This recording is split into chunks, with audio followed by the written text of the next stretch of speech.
What's good, guys? Welcome back to another video.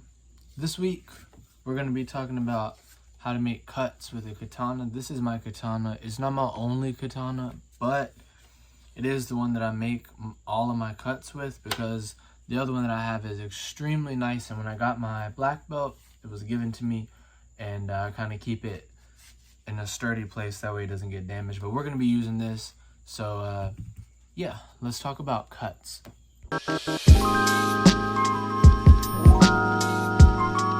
So my plan for today, or for this video, is to do a couple cuts, go through just like, I guess, the accumulated knowledge that I have about the katana, and I want to do another video about other edged weapons too, but this is one of the most fun weapons that I have, and one of the biggest learning curves that I have with this thing. Okay, so I specifically put the boring stuff for last in this video, so I would get straight to the cutting because that is what I like to do. So we are going to go and cut. I'm going to show you the fruit that I'm cutting today. I think this is like a mango or something. What the fuck is this? I don't know. I bought it, and anyway, there's a pit in the middle of it, and I've been told that it won't cut through the pit, and that is just not true. Like, the force and the flick of the wrist on the sword and the curve of the sword will definitely cut through the pit of the whatever, mango or whatever the fuck that is, pear. Well, I don't know my fruits, I'm sorry. But the thing is, like, it's fascinating how this works, because when you flick the wrist, the force is coming down, and as the force is applied, it applies the cut. And so it's actually a force multiplier. So probably what I'm going to do is put the boring part, which is this part of the video, but more informational at the end of the video. So if you want to see the cuts, you can watch them right now.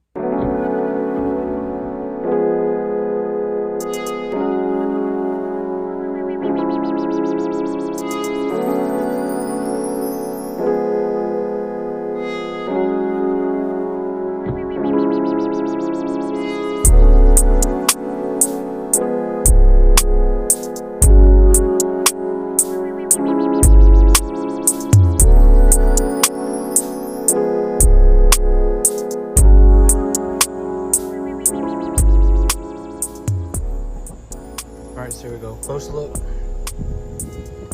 Cut clean through the pit. There's the pit. There's the cut. Clean through there. And that is very light force. I mean, very light. And as you can see, stuff like the wrist. I'm gonna throw the slow motion in there for y'all. But that's exactly what it is.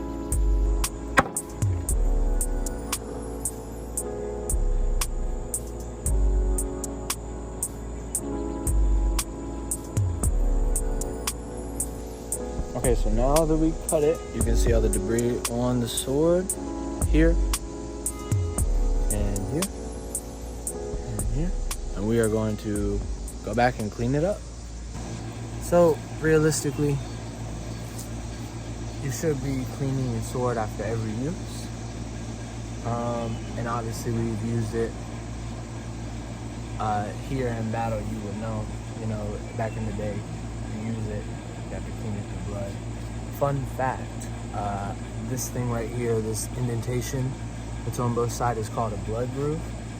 So when they would cut through somebody, the blood would pool here, and that's why in like popular movies and shows and stuff that are historically accurate, they will take the sword and shake it before they resheath it.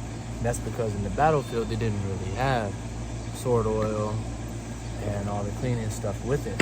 So what they would do is shake it, sheath it, come back later. So from here, what we are going to do, first thing,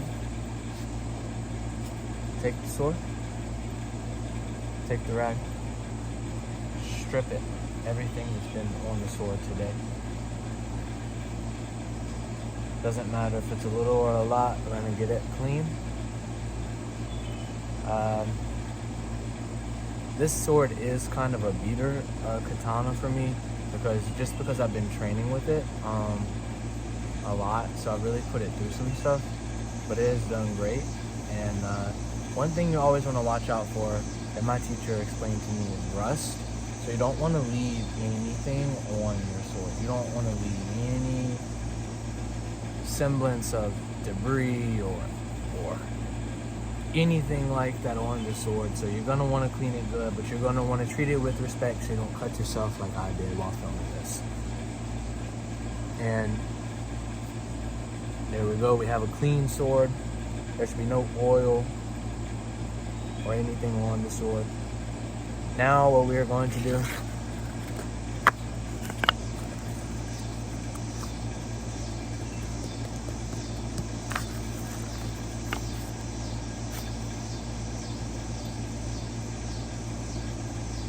going to take this.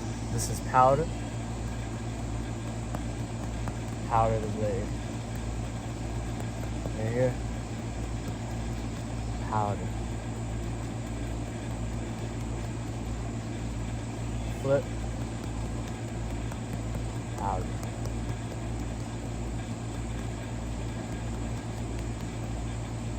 Powder in the blade. Now you're going to know this blade is powdered here. There are different methods for doing this. Some people will say do it before, some people will say we do it after. Different methods for it. Now what we're going to do is take the rag, make sure you find the clean part of your rag. Then take your sword oil. You can get it in a spray bottle or you can get it in more traditional cans. I generally get it in a spray bottle. You're going to spray it on here, and all you're going to do is just tap super lightly. Or what you can do also is literally spray the sword like this. Spray the sword like this. And for a touch of traditionalism, you can tap. I mean, realistically, it's gonna be okay this way, but you know, to do it the way that it's meant to be done, that's really what you should do. Here, just like this.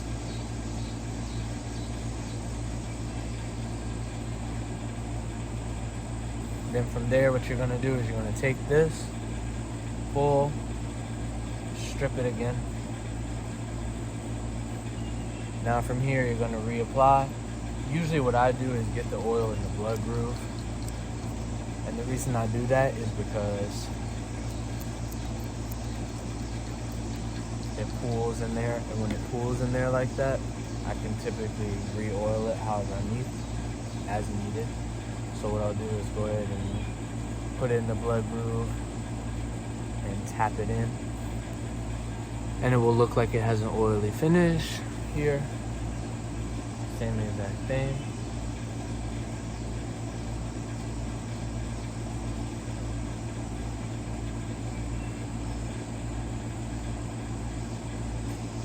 And it's gonna give your sword oily, shiny, nice look here.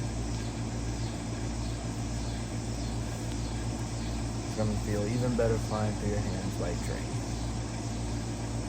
Alright, so that's how you oil the sword. Yeah. On with the informational part. So, like I said earlier, I'm gonna put the more informational part here, but as you know, if you're watching my channel, I'm building sort of my own little combat system. I'm building I don't know, just a functional version of the stuff that I think works. And basically what I'm doing is learning as much as I can while I take what works and then throwing away the stuff that doesn't. And so I'm kind of doing different stuff. Like last week I made a video about, what's the functionality of training with weapons in modern day times when we have guns and shit like that. And so I'm gonna do more videos on that as well. But anyway, for right now, this is a bokken. It's essentially a katana, a wooden katana. I do not have the Subo on it right now, but this is a wooden katana that is sturdy, that is just made for hitting stuff, made for practicing before we had soft materials we have today. So it's made for practicing and doing cuts.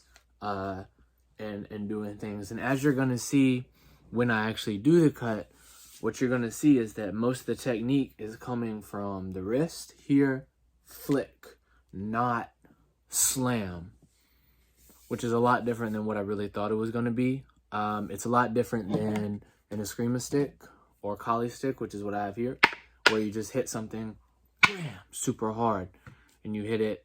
And I mean, there's technique too, obviously, with that type of stuff, but it's a lot different than just a brunt force hit where you're here, you just wham, you just hit them.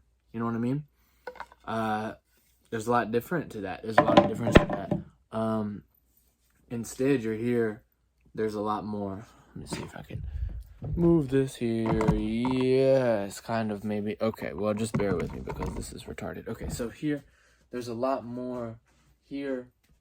Wrist, here. There's a lot more to it. There's a lot more wrist motion to it here than it is just a brunt straight slap with it. So that's definitely a learning curve that I had to have, and I was taught that by someone who was kind enough to teach me. And I'm still a beginner in that area. I'm still learning very much, but that's kind of what I learned with that. And you know, obviously what I showed you with the making of the, like, how to clean it and whatnot. But super fascinating, but very different than a lot of other weapons where it's just hit, brunt force, slap. You know what I mean? So yeah, I think that's a lot of the concept of it, and it's good because it teaches you that. And then when you get to a certain level and you're here, you can blend that here. Like, you hit with your technique, you hit with your rotation, but you also use your wrist at the same time, and stuff like that. So I think that's really cool. But the thing is, it's like, after a certain time, like I said in the last video, everything's an extension of your body. So I'm here and I extend, I'm here and I extend, and it's all an extension. So when my wrist turns naturally, I'm performing the hit, or I'm performing the hit, or I'm performing the spin, or I'm performing, you know, the choke, or whatever it is. So I don't know. I just think that's really cool. The ideas behind it tend to be what interests me and tend to be what I pursue. So if you enjoy that type of thing while I'm working on, you know, different weapons, making different stuff and doing different types of things, then make sure you like and subscribe. Make sure you're following me so you can see, because I put out a new long form video like this every week, so you don't want to miss that. And if you made it this far, thank you for watching, and I will see you in the next video.